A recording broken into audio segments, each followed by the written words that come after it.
પંચાયત સમાચાર 24 માં આપનું સ્વાગત છે। સિંગવડ તાલુકા પંચાયતમાં પ્રાથમિક સુવિધાઓનો અભાવ, ઉપપ્રમુખ દ્વારા ટીડીઓને કરાઈ ઉગ્ર રજૂઆત। સિંગવડ તાલુકા પંચાયત કચેરીમાં પીવાના શુદ્ધ પાણીનો અભાવ અને વ્યાપક ગંદકીને લઈ ભારે વિવાદ સર્જાયો છે। કચેરી પરિસરમાં પ્રાથમિક સુવિધાઓની કથળતી સ્થિતિ અને સ્વચ્છતાના અભાવ અંગે તાલુકા પંચાયતના ઉપપ્રમુખ નિરાલીબેન અમિતકુમાર બારિયા તેમજ અન્ય એક સદસ્ય દ્વારા તાલુકા વિકાસ અધિકારી ભગોરાને લેખિતમાં રજૂઆત કરવામાં આવી છે। આ રજૂઆતમાં કચેરીના વહીવટી તંત્રની ગંભીર બેદરકારી પર પ્રકાશ પાડી તાત્કાલિક સુધારાની માંગ કરવામાં આવી છે। લેખિત રજૂઆતમાં દર્શાવ્યા મુજબ પંચાયત કચેરી, શૌચાલય અને ઓફિસ રૂમોમાં લાંબા સમયથી નિયમિત સફાઈ ન થવાને કારણે સર્વત્ર અસ્વચ્છતાનું સામ્રાજ્ય જોવા મળી રહ્યું છે। વિશેષ રૂપે કચેરીમાં લગાવવામાં આવેલ આરઓ સિસ્ટમ અને વોટર કુલરની પાઇપો ફાટી ગઈ હોવાથી શુદ્ધ પીવાના પાણીની વ્યવસ્થા સંપૂર્ણપણે ખોરવાઈ ચૂકી છે।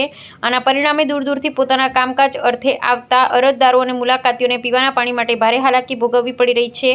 આ ઉપરાંત કચેરીમાં ડસ્ટબિનની યોગ્ય વ્યવસ્થા ન હોવાથી કર્મચારી દ્વારા પાછળના ભાગમાં કચરો ફેંકવામાં આવતા ત્યાં કચરાના મોટા ઢગલા ખડકાયા છે, જે રોગચાળાને આમંત્રણ આપી રહ્યા છે। આ ગંભીર સમસ્યાઓ સંદર્ભે ઉપપ્રમુખ નિરાલીબેન બારિયાએ તાત્કાલિક ધોરણે કચેરી અને શૌચાલયોની નિયમિત સફાઈ સુનિશ્ચિત કરવા તેમજ પીવાના પાણીની સુવિધા સત્વરે કાર્યરત કરવા વહીવટીતંત્ર પાસે દ્રઢ માંગ કરી છે।